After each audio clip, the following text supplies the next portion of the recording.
The inspection team discovered a ripped tent. As the tent's threads stuck out, someone grabbed the cloth from inside. It looked like the hikers inside had ripped the tent apart out of fear.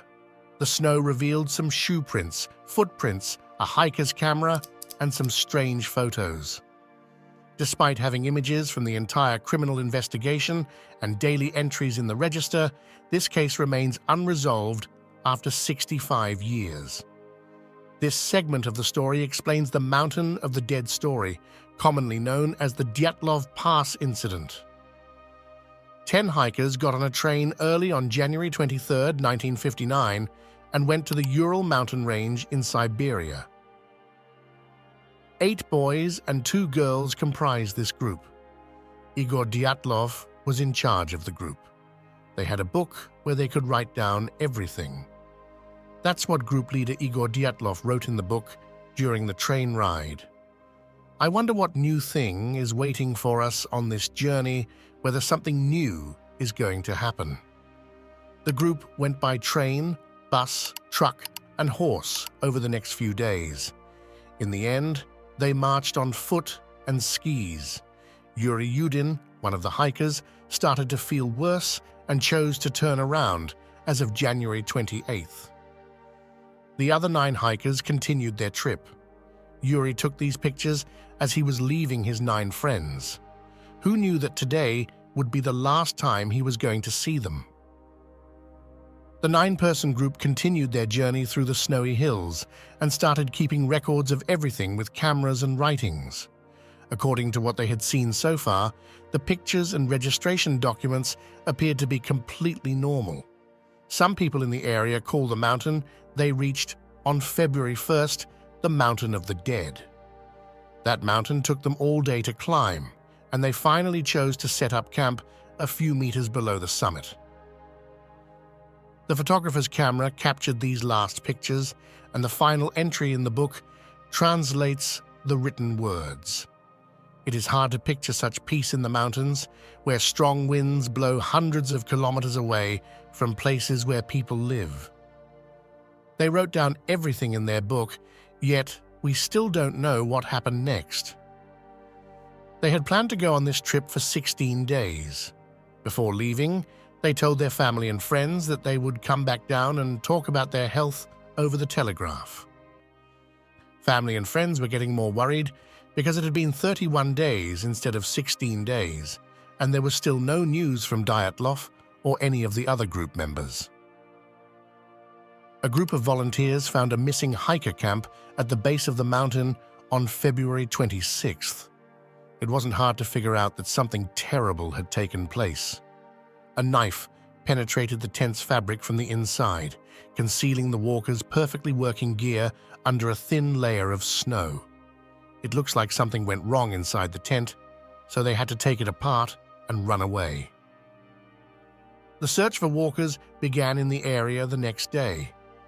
As the snow fell off the mountain, it covered up some tracks near the opening of the torn tent. This set featured both shoe-scuffed and barefoot prints. If you walk slowly and calmly, your footprints will be closer together. In this case, the investigators found tracks of normal, not long, steps. The tracks were left in the snow for about 500 meters before they disappeared. The later snowfall might have hidden them. The investigation team kept going in the opposite direction. After some time, they came across a cedar tree with the frozen bodies of Yuri Krivonishenko and Yuri Doroshenko. They also discovered traces of a previously extinguished bonfire. Over the next 2 months, they found the corpses of 9 hikers. The 2 walkers wore only shorts and a light shirt. According to the weather record, it was around minus 30 degrees Celsius when they died, but they were dressed like they were in summer clothes. What made this happen? There were also some strange signs on the nearby cedar tree. Its branches had snapped up to 5 meters as they were attempting to climb it in darkness to get out of danger. The tent and the cedar tree concealed the bodies of the next 3 hikers in the snow. These hikers had warmer clothes on than the last 2, but they didn't have shoes or gloves on. The three walkers seemed to be moving from the forest below to the tent above as they made their way to it, but they gave up in the middle because they were terrified. According to the doctors, these 5 walkers died because they were too cold. It was cold at the time. We found the dead bodies of all 4 remaining hikers under a rock in the bush, just 75 meters from the same cedar tree. 2 of the hikers got broken heads and the other 2 got broken limbs. The medical examiner believes that neither human nor animal behavior could have caused the bruises. The medical inspector said that the injuries were caused by an animal attack because 2 people were missing their eyes and a girl was missing her tongue. The most surprising discovery was the presence of nuclear material on 2 t-shirts and 1 pair of pants at the crime scene. At first, the investigation concentrated on the chance of a murder or homicide. However, on May 28th, the police declared the investigation unsolved due to insufficient evidence supporting a murder or mutual killing. Where did these 9 people go? What does it mean to exit while leaving the tent door intact rather than tear down the entire tent and leave? What was the situation that prompted everyone to use a knife to tear the tent apart? There was no sign of running away from it once they got out of the tent, so the emergency finished as soon as they arrived. In other words, the threat inside the tent disappeared as soon as they got out, and they resumed their calm walk. There was an official report that said 6 of the 9 hikers died of hypothermia, but it was hard to think that they died from being too cold. The case has garnered global attention. People in the United States, including hikers and relatives of the dead, began to speak out against the Soviet Union's story that hikers died of cold. They thought that the Soviet government was hiding the truth about why the hikers died. More specifically, the fact that radioactive particles were found in 3 pieces of clothing made sure that everyone was in danger. The United States and the Soviet Union were at war with each other during the Cold War. A few years ago, the United States disclosed to the world how powerful it was by dropping nuclear bombs on Hiroshima and Nagasaki. This led to the Soviet Union also conducting many nuclear tests. People believed that the Soviet Union tried to launch a nuclear weapon in secret in the mountains and that the hikers died from the radiation. Now, they're trying to close the case by saying that the hikers died of being too cold. The research team looked at this case from different points of view. On one occasion, an avalanche was considered a possibility. They may have sensed the avalanche approaching during the night and left all the tents behind to run. The avalanche idea didn't quite work, though, because the snow coating the tents would have been far more dense if there had been an avalanche. Igor Dyatlov, the leader of the group, was a skilled hiker and skier who would not have set up camp in an area where there was a chance of an avalanche.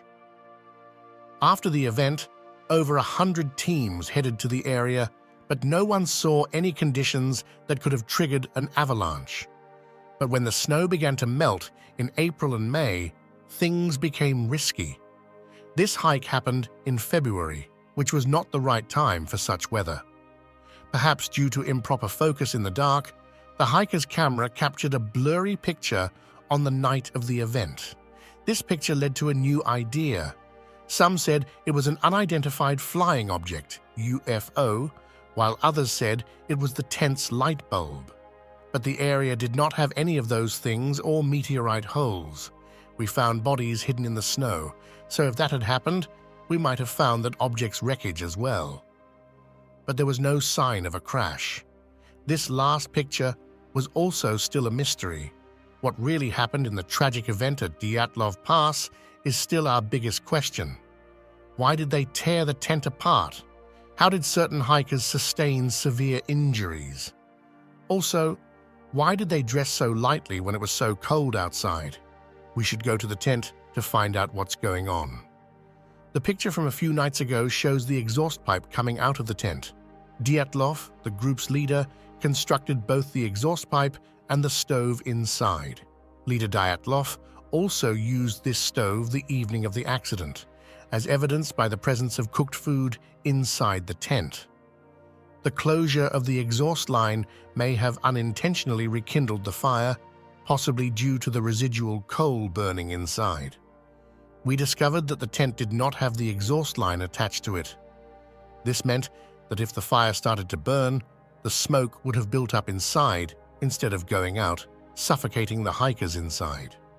This is one reason they were unable to stop the smoke, which made them tear the tent apart right away and run away.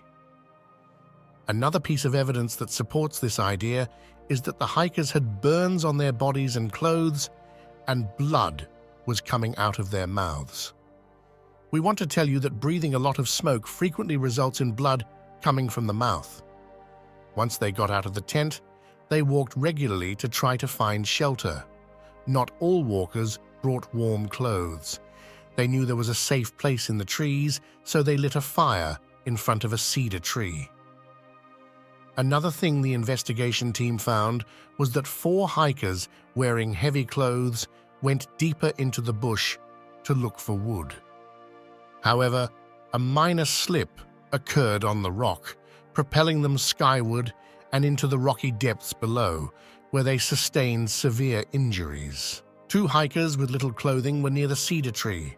The other 3 hikers, who had climbed back up to the tent, were frozen. And the cold also killed the 2 hikers who were sitting by the bonfire, which had been extinguished on their own. Finally, everything is slightly radioactive, but the hikers' outfits are highly radioactive. Alexander Kolowatov, one of the group's members, worked at a nuclear plant, and George Krivonishenko, another member, worked at a top-secret Soviet nuclear facility. The radioactive outfits that were found belonged to these 2 hikers. The rest of the clothes had normal amounts of radioactive elements. When the hikers were injured and struggling for their lives in the wild, it is possible that animals took away their organs. Animal attacks may have led to this outcome. The occurrence that took place 65 years ago has been forgotten. Just Yuri Yudin was able to make it through the initial group of 10 individuals. His illness forced him to withdraw from the trip. On April 27, 2013, he passed away due to the effects of old age. He was 76 years old. I hope you enjoyed this video and will share it with your friends.